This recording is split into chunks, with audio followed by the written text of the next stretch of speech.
Why would Zeriah Beason leave a good mind in Jonathan Smith on the offensive side of the ball at Oregon State and go up to the Cougars up in Pullman with Coach Dickert?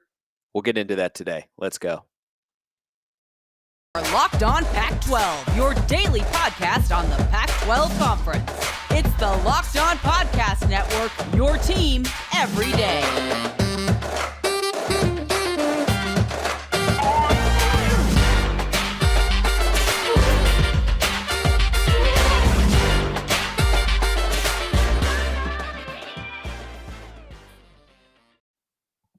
Welcome in, everybody, to another episode of Locked On Pac-12 Podcast. I'm your host, Spencer McLaughlin, D1 play-by-play broadcaster. Thank you for making this your first listen and or your first view on YouTube every day. It's part of the Locked On Podcast Network, your number one source to stay up to date with the Conference of Champions. Thank you for liking and subscribing if you have not already. Today's episode is brought to you by Bet Online. Bet Online has you covered this season with more props, odds, and lines than ever before. Bet Online, where the game starts. So back on April 14th, Zeriah Beason, a wide receiver at Oregon State who has 3 years of eligibility left, announced that he was in the transfer portal. And he appeared in 20 games for Oregon State in 2 seasons after being a 3-star recruit from Duncanville, Texas. He stands at 6 feet tall, 195 pounds. So he's got a really nice frame. Could maybe put on a few more, but 6 foot, 195, that's a pretty prototypical wide receiver, especially in the Pac-12 conference. And, I think he's got the size to be a high caliber receiver in the league, but he made 13 starts in 2 years in Corvallis, has 3 years of eligibility left. And when he went into the portal, interestingly enough, and you don't see this a lot with Pac-12 recruits lately, he had interest from outside conferences. I mean, schools in other conferences. Now, one of those schools that was in the running was SMU. Another school in the running was Georgia. So that's a good sign for Washington State that they're getting that caliber of player. Because if SMU is one thing, right? Pretty sure they're in the American Conference, if I'm remembering that correctly. That's one thing, right? Because that's another league where, you don't have a ton of high caliber players and maybe wants to go to a lower conference, try and produce a little bit more. He ultimately stays in the Pac-12 and is going to join Coach Dickert up in Pullman with Washington State this year. But the fact that Georgia had interest in him, there were a number of Power 5 and SEC schools who wanted him coming out of Duncanville High School in Texas when he was a true freshman and a recruit in the class of 2020. But ultimately, he went to Oregon State. It looked like he was going to be sort of a top receiver for the Beavs. He didn't do a ton his freshman year. His production increased last season, which is ultimately going to be his final year with Oregon State. Now that he's going up to the Cougs. But he only had 20 receptions for 236 yards and 1 touchdown last year after he had a lot of hype going into 2021, where there were questions in the Beaver camp about, is this going to be a top wide receiver? Is this going to be our number one guy? And ultimately, it just didn't pan out. And it doesn't mean that he's not a good player, because I think the interest from schools like Georgia and SMU, both of which are respectable to highly respectable college football programs, Georgia, of course, the reigning national champions, I think that says a lot about the potential that he has, and he just hasn't found the right fit. And Jonathan Smith is a really smart offensive mind. We've seen that. He clearly knows how to coach football and has Oregon State moving in the right direction after they hit rock bottom years ago under Gary Anderson. So I think that when you look at a guy like this who didn't succeed with a smart, successful offensive coach, I don't think it's a huge knock against him as a player, because sometimes, for whatever reason, whether it's fit, whether it's scheme, whether it's, gelling in the community, you never know. You really never know why some guys don't reach their full potential, but he's just one of those guys who didn't, right? And if you've seen Moneyball, then you know the line about Billy Beane when they're showing a young Billy Beane. There's not a GM in baseball that wouldn't have taken a chance on Billy Beane. It didn't pan out. That's baseball. Well, it's the same thing in football.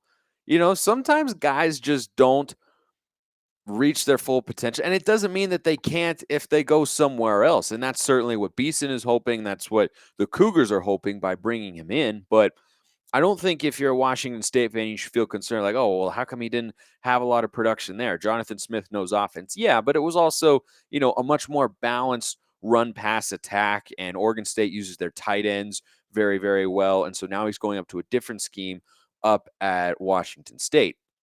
And he also mentioned that the air raid was part of the reason that he went up there because Coach Dickert and his offensive coordinator, Brian Smith, will still be running the air raid. And that's a little different than what Rolovich was going to do with the run and shoot. It's, a very similar concept. But, Leach runs the air raid, right? There's a lot of teams that run that in college football, and you can be very successful with it.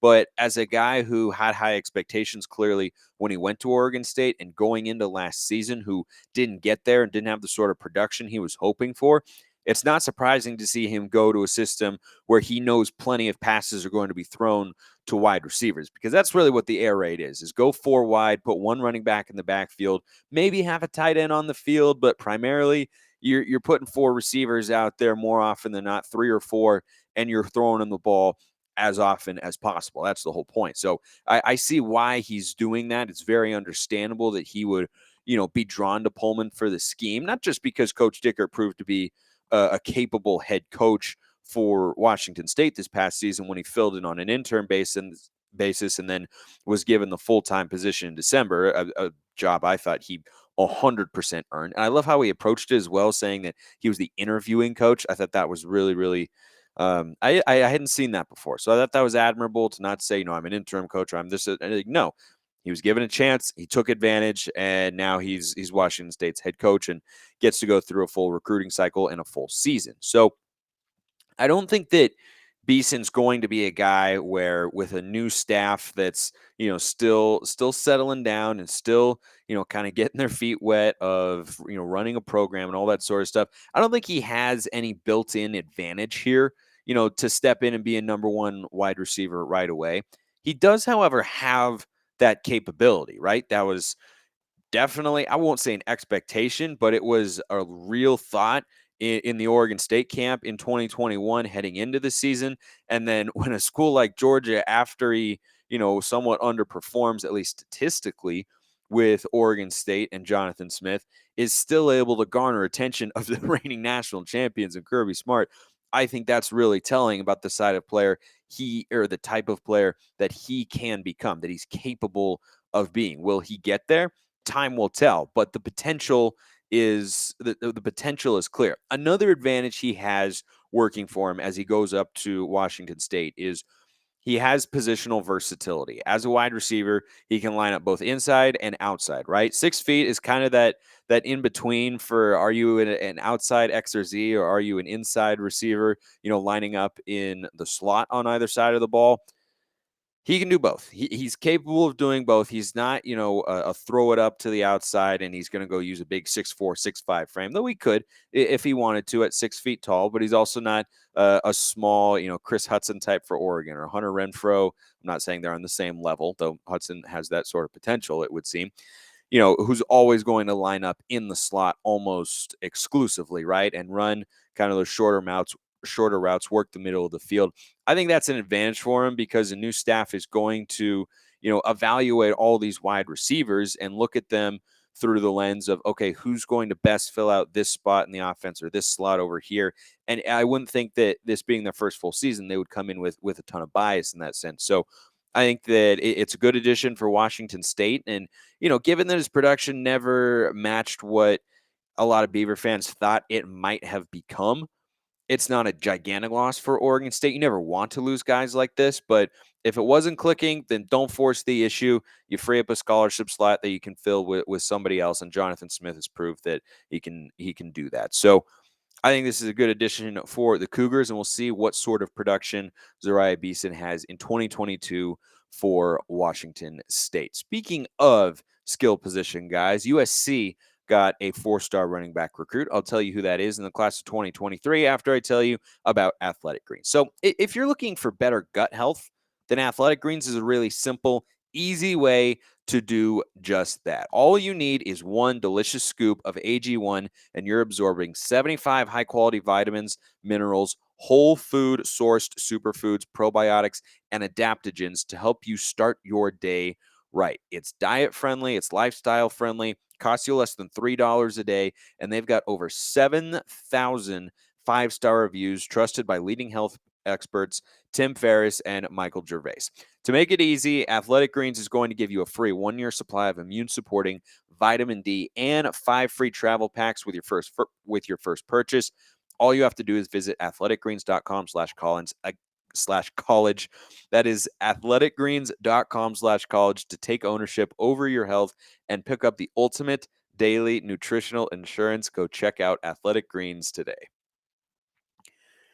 Lincoln Riley has a lot of work to do for USC football. He has a lot of rebuilding, and it's so strange in college football. We never think that things are going to change, right? Alabama is going to be good forever, right? No, they won't. Eventually, they won't be the kings of college football. As long as Saban is there, they probably will be. But all it takes is one coaching change. Saban's going to retire eventually. I'm not saying it'll be soon. It probably won't be. But eventually, he will move on, and things will not be the same. And when you think back to USC football when Pete Carroll was dominating not just the Pac-12 and the West Coast, but the entire country and was that close, an epic game away from 3 straight national championship games, it was hard to imagine at the time that one day USC could have a 4-8 season and struggle in recruiting, be all the way down to 65th in the country. That is where the Trojans currently find themselves after a sub 500 year in which they fired Clay Helton and then had an interim head coach who they did not end up hiring like Washington State did, and then went out and made some big time news with Lincoln Riley. So the expectation for Lincoln Riley, and rightfully so, is that he's going to be able to bring in high quality skill position offensive players on a regular basis. And that's a very realistic expectation for USC and Pac-12 fans that that's a thing that's going to happen, especially at the quarterback position, because Lincoln Riley, all he does is score a bunch of points and send quarterbacks to the NFL to be starters. That's all he's proven to done so far. Let me try that again. That's all he has proven to have done so far in college football. There you go, Spencer. English. So they add a 2023 4-star running back by the name of Quinten Joyner. He is the second running back in the class of 23 for the Trojans. He joins Raleek Brown, who's a much higher rated 4-star, who's 5'8", 185 pounds. Both of these guys are pretty quick. So Joyner is described as a speedster. And when I hear that and think of a brilliant offensive mind like Lincoln Riley and getting a guy who has versatility at the running back position and, can make guys miss, throw stiff arm every now and then. But when you hear speedster and you think explosive offense, those two things go together like peanut butter and jelly, like mayonnaise and turkey on a sandwich. It's just really, really good combos that go together naturally, right? I know you hear peanut butter and jelly a lot. You probably don't hear turkey and mayonnaise as often, but have you ever had a turkey sandwich without mayonnaise? I didn't think so. Have you ever had an explosive offense without explosive players? I did not think so. This is the sort of guy who I think fits really well with Lincoln Riley, and we'll see if he ends up using him exclusively as a running back. But one thing Lincoln Riley has been known to do exceptionally well is utilize his running backs in the passing game. And so if Joyner is just a capable pass catcher, Riley would be able to get him the ball in space and, allow him to make plays and use that great speed by the time he, puts on a USC uniform. He's class of 2023 once again. But if he is able to be a pass catcher, then this is the sort of guy that Lincoln Riley is recruiting for a reason, because he knows how he can use him and see it, and he can see that there are a number of different ways he could use a guy like Quinten Joyner. And USC will have to find a regular running back who's a between the tackles guy for next season, right? They kind of have a stopgap solution this year in Travis Dye, the Oregon transfer, who, despite his size, he's not a big guy, but I assure you, he can run between the tackles. He can run outside as well. He is an excellent, excellent pass catcher.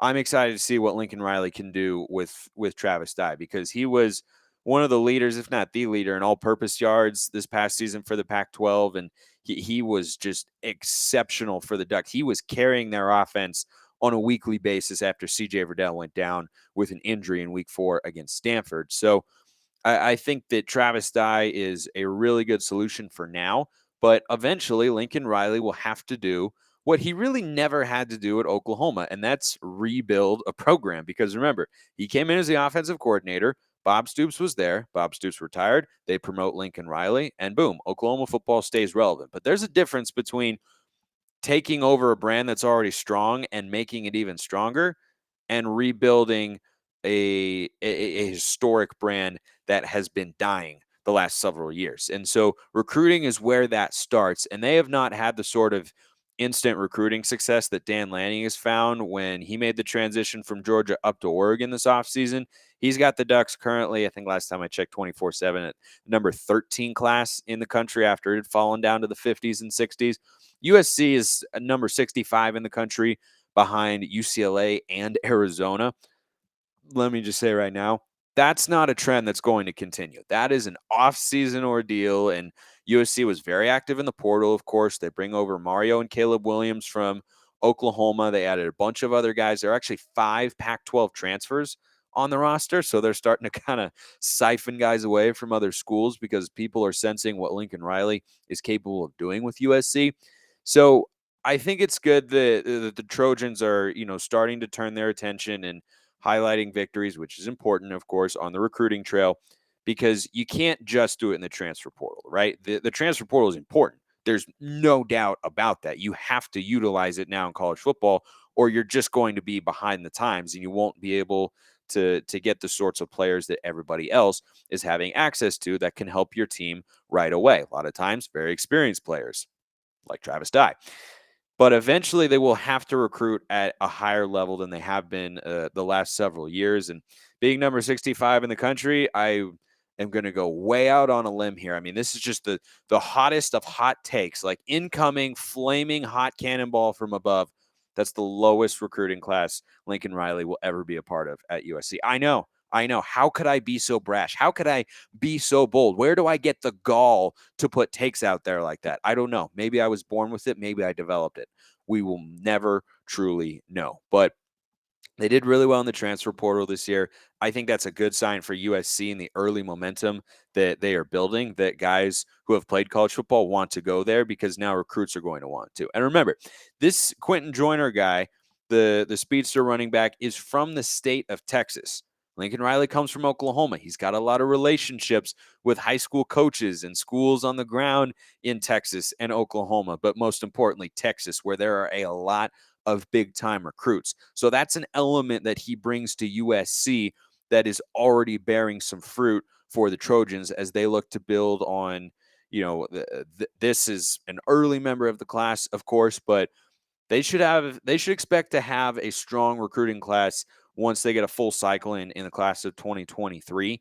And Lincoln Riley has to be the guy headlining that. And of course, you're going to look at the offensive side of the ball because he's one of the smartest offensive minds we've seen in college football, really, in the last 20, 30 years. So it's good that the Trojans are getting some early 2023 recruiting successes from a conference and a team perspective. And, the early returns are good. This is the number 13 running back in the class of 2023. So top 15 at his position, top 40 player in the state of Texas. Normally top 40 in a state is not a huge indicator of a potentially good player. But when you're in the states of Texas, California, or Florida, getting a top 40 player is a really, really good sign. The other team in Los Angeles that I mentioned, UCLA, announced a piece of scheduling news that I think merits some attention. I'll tell you why. But first, I want to tell you that BetOnline is your number one source for all your sports betting stats and sports info. Did you get on there and bet that Lincoln Riley would be the next head coach at UFC? If you did, at USC, not UFC. If you had done that on BetOnline, you would have made buku bucks, as the kids say. Find all the latest sports developments, league reviews, and news this year for basketball playoffs, Major League Baseball. BetOnline is your continued source for all your sports wagering information, from live betting to playoffs, esports, and more. Head to the website or use your mobile device to learn more about the trends in action. BetOnline, where the game starts. I saw this piece of news and thought it deserved a little segment here on the show. UCLA football scheduled a home and home with Northwestern in the 2033-2034 college football seasons, meaning they will play one in Northwestern and one at the Rose Bowl in Los Angeles. So, right off the top, I'm in favor of the Pac-12 scheduling legitimate non-conference opponents, Power 5 non-conference opponents. You can schedule, good non-Power 5 opponents, right? If you schedule Cincinnati right now, that would be seen as a high-quality win for a team and for a league. But I'm in favor of looking to other Power 5 conferences. Don't really care which one, SEC, ACC, Big 10, Big 12, any of them. For these home and home matchups, right? We've seen it. Washington is going to play Michigan State this year. They would have played Michigan in 2020, but that didn't happen. They play them in 2021. So there's all sorts of stuff there, right? Same thing with Oregon and Ohio State. So it's not uncommon for that stuff to take place.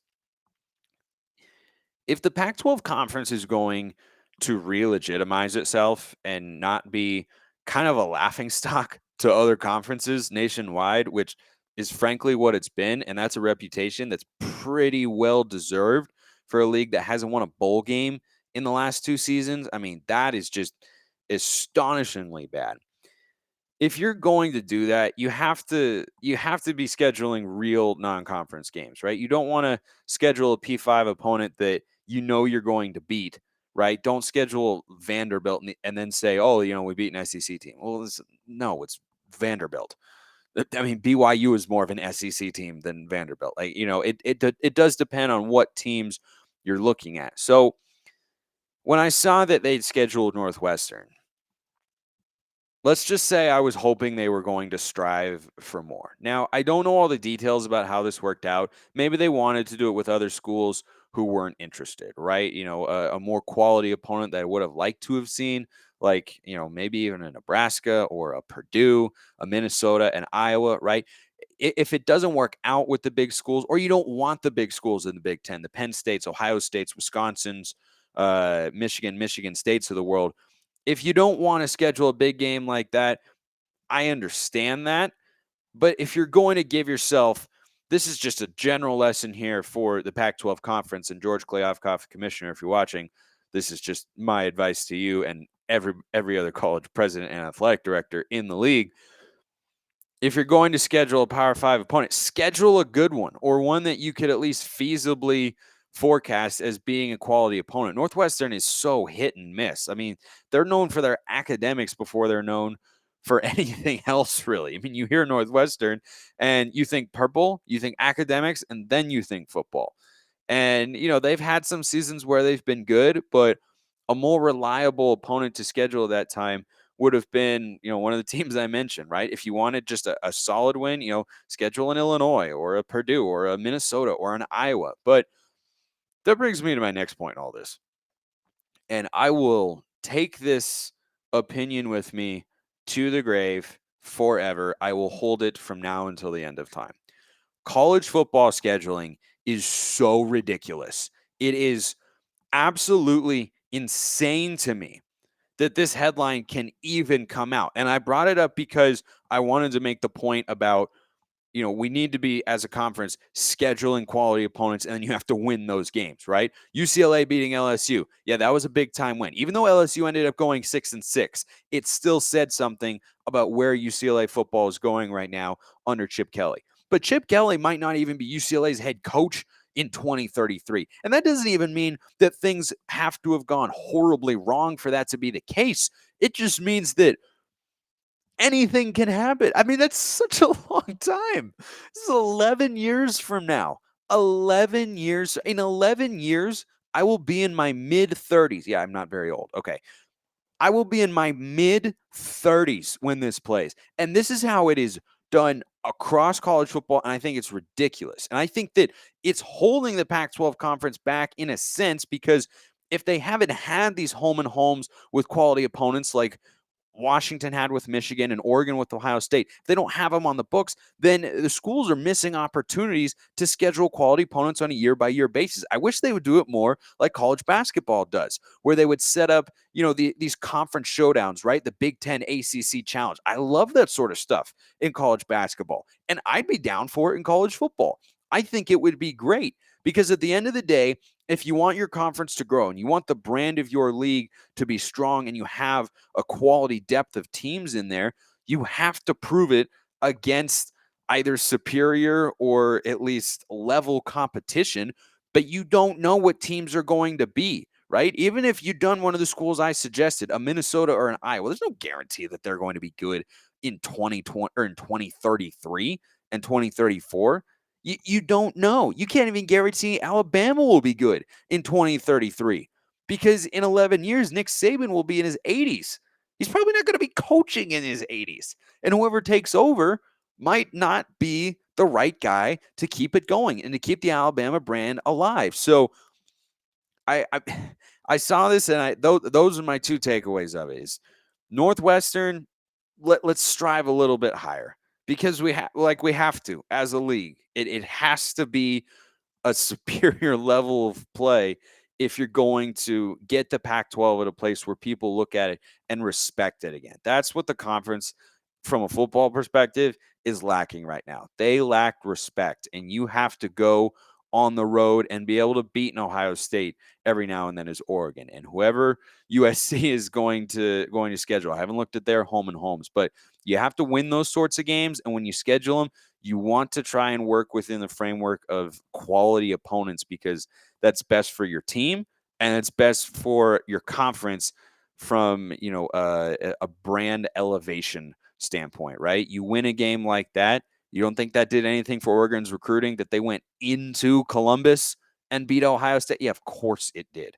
Even though Mario Cristobal isn't there anymore, it sends a message to recruits all over the country that this team is here and ready to do it. And even if Northwestern is good in 2033, if UCLA goes and beats them, that's not going to do as much as a home win against LSU did for you this year. So I want to see these teams striving higher than playing Northwestern in the non-conference, and I also want to see college football change the way that it does scheduling.